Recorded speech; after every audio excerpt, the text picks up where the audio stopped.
السلام علیکم اسٹوڈنٹس، آج ہم لوگوں نے جو ہے وہ چیپٹر 12 آپ کا جو ہسٹری کا سلیبس کے اکارڈنگ سیکنڈ چیپٹر ہے اور بک کے اکارڈنگ آپ کا یہ چیپٹر نمبر 12 ہے جو آپ کی بک کی پیج نمبر 94 پہ موجود ہے، وہ کرنا ہے. اس کی ریڈنگ سٹارٹ کرنی ہے. چیپٹر کا نام ہے پاکستان کرونالوجی 1917-2008. ایکچوئل میں اس چیپٹر میں ہے کیا؟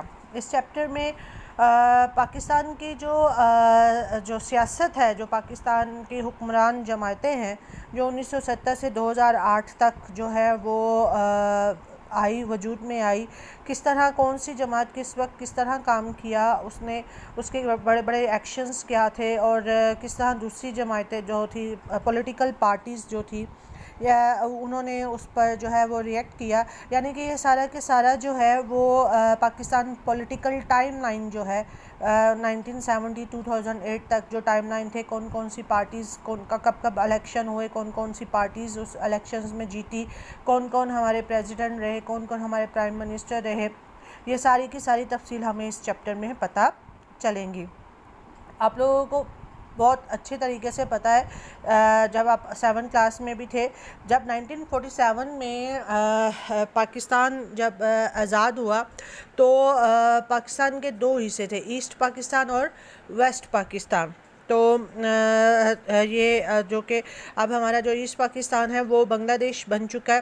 اب پرابلم یہ تھی کہ جب پاکستان آزاد ہوا تو ایسٹ پاکستان اور ویسٹ پاکستان کے درمیان میں کوئی بھی زمینی راستہ نہیں تھا، یعنی کہ بائی روڈ آپ ایک علاقے سے دوسری جگہ پر نہیں جا سکتے تھے، یا تو آپ کو جانا پڑتا تھا بائی ایئر یا بائی شپ. بائی ایئر کے جانے کے لیے آپ کے لیے ضروری تھا کہ آپ انڈیا سے گزر کر، یعنی کہ پاکستان ایسٹ پاکستان اور ویسٹ پاکستان کے درمیان میں انڈیا کا ملک پڑتا تھا، اور پاکستان کے لیے ویسٹ سے ایسٹ میں جانے کے لیے ضروری تھا کہ وہ انڈیا سے گزر کر جائے، جو کہ ایک بہت بڑی پرابلم تھی.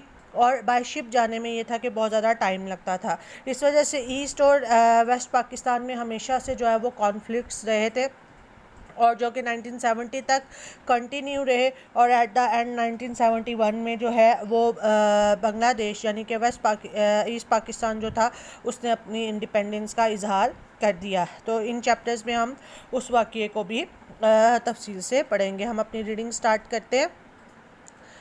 1917 یعنی کہ 1970 میں کیا کیا واقعات جو تھے وہ رونما ہوئے. ویسٹ اینڈ ایسٹ پاکستان بنگلہ دیش جو کہ اب ہے was still one country. Election in 1917 gave Sheikh Mujib Rahman of East Pakistan and his party. 1970 میں جو الیکشن ہوئے اس میں جو شیخ مجیب الرحمان ایسٹ پارٹی کے جو رہنما تھے عوامی لیگ کے، ان کو واضح اکثریت جو تھی وہ حاصل ہوئی، اینڈ اوور ویلمنگ میجورٹی، یعنی کہ واضح اکثریت ان کو، یعنی کہ ووٹ ان کو بڑی تعداد میں ملے.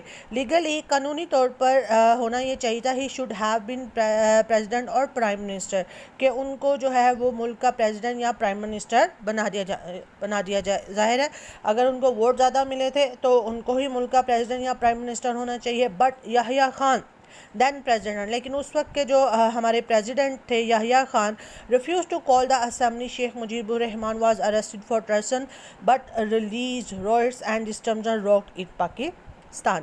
لیکن جو یحییٰ خان تھے انہوں نے اس چیز سے، جو اسمبلیز کو بلانے سے اور شیخ مجیب الرحمان کو ایز اے پریزیڈنٹ یا پرائم منسٹر الیکٹ کرنے سے صاف طور پہ انکار کر دیا، اور شیخ مجیب الرحمان کو غداری کے الزام میں پہلے گرفتار کیا گیا لیکن بعد میں چھوڑ دیا گیا، جس سے بہت سارے فسادات اور بہت ساری ڈسٹربنس جو تھی وہ اٹھی، اور جس کی وجہ سے ایسٹ پاکستان کی علیحدگی کی وجوہات جو ہیں وہ اور زور پکڑتی گئی. یہاں تک بات کلیئر ہوگی. یہ 1970 کے واقعہ تھا. آگے ہے 1971. 1971 میں کیا کیا ہوا. The Pakistan endeavour to restore order in the east. جو پاکستان آرمی تھی، پاکستان فوج تھی، اس نے دوبارہ سے امن و امان کی صورتحال کو کوشش کی کہ وہ حاصل کر سکے. Indian band flying across its border. لیکن کیا ہوا کہ میں نے آپ کو پہلے بھی بتایا کہ زمینی راستہ کوئی نہیں تھا، بائی ایئر جانا پڑتا تھا، اور انڈیا جو تھا اس نے اپنے فلائٹس جو ہیں وہ اپنے ملک سے گزرنے سے جو ہے اس پر پابندی لگا دی. And then invaded and quickly defeated the Pakistan army which had to travel thousands of kilometre by sea to reach east Pakistan. اور انڈیا نے جو ہے اس وجہ سے، کیونکہ پاکستانی جو ٹروپس تھے، پاکستان جو آرمی تھی، ان کو بہت زیادہ جو ہے وہ سفر کر کے، سمندری سفر کر کے بہت زیادہ مشکلات سے جو ہے وہ ایسٹ پاکستان پہنچنا پڑتا تھا. وہاں پر انہوں نے ان کو بہت جو ہے شکست دی، تیزی سے شکست دینا شروع کر دی. ان دسمبر 1971 اور 1971 میں east Pakistan declared independence as Bangladesh. اور 1971 میں ایسٹ پاکستان نے اپنے آپ کو ایک آزاد ملک بنگلہ دیش کے طور پر سامنے ہمارے رکھ دیا. یہ تھے ہمارے 1971 کے واقعات. پھر آ جاتے ہیں ہمارے پاس 1971 سے 1973 تک کیا ہوتا رہا. پریزیڈنٹ یحییٰ خان ریزائن آن 20 دسمبر 1971. جب بنگلہ دیش نے اپنی جو ہے وہ آزادی کا جو ہے وہ اپنی انڈیپینڈنس کا جو ہے وہ کر دیا، تو یحییٰ خان نے جو ہے وہ استعفیٰ دے دیا. Zulfikar Ali Bhutto leader the Pakistan Peoples Party first became president and then prime minister. پہلے وہ صدر بنے ذوالفقار بھٹو، اور بعد میں وہ کیا بن گئے، پریزیڈنٹ یعنی کہ وزیر اعظم بن گئے 1973 میں. He begin socialisation. انہوں نے جمہوریت کا آغاز کیا، اینڈ نیشنلائزیشن اور قومیت کو اجاگر کیا، اس پروسیس کو اجاگر کیا. دا گورنمنٹ ٹوک our basic industry, banks, insurance companies and schools. کیا ہوا، گورنمنٹ نے جتنے بھی کمپنیز تھی، جتنی بھی فیکٹریز تھی، جتنے بھی اسکولز تھے، یعنی کہ جو پرائیویٹ ادارے کام کر رہے تھے، اس کا کنٹرول گورنمنٹ نے سنبھال لیا. He made small land reforms benefiting middle class farmer. انہوں نے چھوٹے کسانوں کے لیے جو ہے وہ اصلاحات کی، جس سے چھوٹے جو مڈل کلاس کے فارمرز تھے ان کو فائدہ پہنچا. آ نیو کانسٹیٹیوشن، ایک نیا قانون جو تھا واز پاسڈ، اس کو پاس کیا گیا. Stop the army from having a سے ان دا گورنمنٹ، جس میں جو فوج تھی اس سے یہ جو حق تھا کہ وہ گورنمنٹ کے معاملوں میں بولے، وہ حق لے لیا گیا.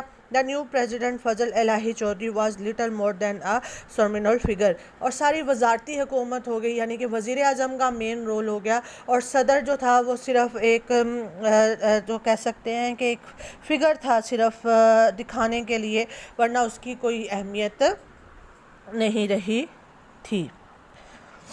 اور پھر 1977 میں کیا ہوا، آپ کو پتہ ہے کہ بھٹو نے سارے کے سارے جو ہیں وہ پرائیویٹائزیشن جو تھی وہ ختم کر دی تھی، نیشنلائزیشن شروع کر دی، یعنی کہ تمام کے تمام ادارے گورنمنٹ کے انڈر آ گئے تھے. گورنمنٹ جس طرح جس کی وجہ سے لوگوں نے جو بزنس مین تھے، جو انڈسٹریلسٹ تھے، انہوں نے انویسٹ کرنا چھوڑ دیا تھا. بزنس مین جو تھے ان کا انٹرسٹ ختم ہو گیا تھا، کیونکہ ان کا پرسنل ان کے وہاں پر کوئی بینیفٹ نہیں مل رہا تھا. Bhutto reforms upset many people. Nationalization and land reform upset the rich. Socialism upset Islamic leaders. یہ سارے لوگ جو ہیں بھٹو کی ریفارمیشن کی وجہ سے بہت زیادہ پریشان ہو گئے. there was opposition. وہاں پر بہت زیادہ اختلاف تھا، مچ انریسٹ، بہت زیادہ انارکی تھی، بہت اینڈ رائٹنگ اور دنگے فساد as the government became more oppressive. اور حکومت جو تھی وہ بہت زیادہ اپریسو اور جابر اس کی جارحانہ تھی، جابر ہوتی جائی تھی، لوگوں کو دبانا شروع کر دیا تھا. الیکشن ان 1977، لیکن جو الیکشن ہوئے 1977 میں، however give Bhutto a clear majority. اس میں بھٹو کو جو ہے وہ واضح اکثریت ہوئی، یعنی کہ واضح ووٹنگ جو ہے وہ بھٹو کو ملی. But he was accused of rigging them. لیکن کیا ہوا، ریگنگ، دھاندلی کا ادھر حالانکہ واضح اکثریت ملی، لیکن کیا ہوا کہ ان کو دھاندلی کا الزام لگایا گیا کہ انہوں نے دھاندلی کر کے، یعنی کہ کرپشن وے سے، اللیگل وے سے وہ الیکشن جیتے ہیں. The army chief of staff general Muhammad Zia ul Haq seized power in July. جو آرمی چیف تھے اس وقت کے ضیاء الحق، وہ اس وقت پاور میں آئے اور انہوں نے کیا کیا، سیٹ اپ کیا اینڈ ادر ملٹری گورنمنٹ، ایک نئی جو ہے وہ فوجی حکومت کا قیام لیا. Bhutto was arrested. بھٹو کو گرفتار کر لیا گیا، کنوکٹڈ، ان پر جرم عائد کیا گیا، and sentenced to death for political murder. اور ان کو سیاسی قتل کے لیے ان کو سزائے موت کی سزا سنا دی گئی. یہ تھے واقعات. آگے ہیں 1978 یعنی کہ 1978 میں کیا کیا ہوا. جی، جنرل ضیاء الحق بیکیم پریزیڈنٹ